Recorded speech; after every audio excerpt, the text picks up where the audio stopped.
It's holiday season, festive season, and yay, travel season. There is a lot of time on hand, and we can definitely travel, and it is necessary for any human being. Why was the traveling so much given importance in earlier days? Because one could go out from their comfort zone, explore the world, learn a lot, be in the nature, and learn other culture, food, cuisine, heritage, and many things. And recently, I am sad to say this, but I have been doing only trips to resorts with my children. Be it in Kerala, we went to a 4-star resort which had beach access. We stayed in that resort with great food and outdoor play and pool. Again, we went to Goa, 3 days we were there, South Goa, 4-star resort, access to beach. Most of our trips are like this. I do this because for me it is necessary to be sure that I am able to come back and work. If I have super active children, if I am running behind them, where will I get the energy? And I will be stressed. How will I manage them? How will I just ensure they are happy? So I thought, let me make them happy by taking them to luxury stay, and I continued doing it. It was not a conscious decision, but I think at the background I remember our childhood travels where we used to go only to temples. Unfortunately, this was a practice at my home. We were not traveling much on anything apart from temple trips were not happening at all.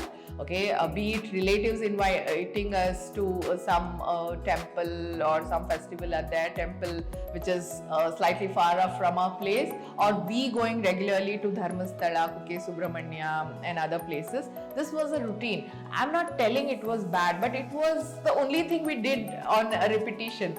So I wanted to go to places. Maybe I subconsciously did this. And what happened, one day my mom, with whom Disha, my 8-year-old, had been to Tirupati, my mom, dad and she, mom said every time we were out in the temple, she wanted to go back to room. She used to ask Ajji, when are we going to room?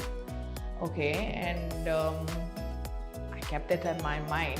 Then after a while, we were planning for a holiday in the month of October, where to go, and we were discussing the places, etc. And she came in and she asked, do we have a pool there? It rang in my mind that every time we plan luxury amenities, we do not give more importance to being in nature. Yes, I do it personally. I and Prashanth, if we both are traveling, we go a little far, we go amidst nature, we go to multiple places, staying in one hotel, or we change hotels. But with kids, changing hotels is also not something that I wanted to do. And this killed the whole essence of travel. Yes, this was my mistake. My child is 8 years, and if I do not rectify this now, I will not be doing justice to her childhood, is what I felt. I mean, if at all I'm not traveling, that's one scenario. But while I travel and I only do this, where will she get exposure to see the rich culture, heritage, history, local food experience, etc. So I took care of few things this time. I'm not telling staying in resort is bad. I'm telling doing only this always continuously is bad. If you're doing this, please comment and tell me. So I plan to go to a historic place. I plan to stay in a hotel with basic amenities. I plan to eat at local joints, not in the hotel. Hotel where only bedspread had to be there. This is what a clean one I planned.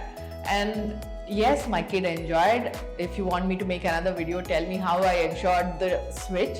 Kids adapt very easily. You just have to be with them, stay with them, tell them it's nice, make them comfortable in different ways. Luxury is not the only need for them. So this was my learning, and I am sharing this experience. Henceforth, I am planning to go to many more places with my children. Now they are independent, their susu potty things are also taken care. So tell me, what age did you travel? I see a lot of Western parents doing this, a lot of Indian parents also doing this, but I had this fear.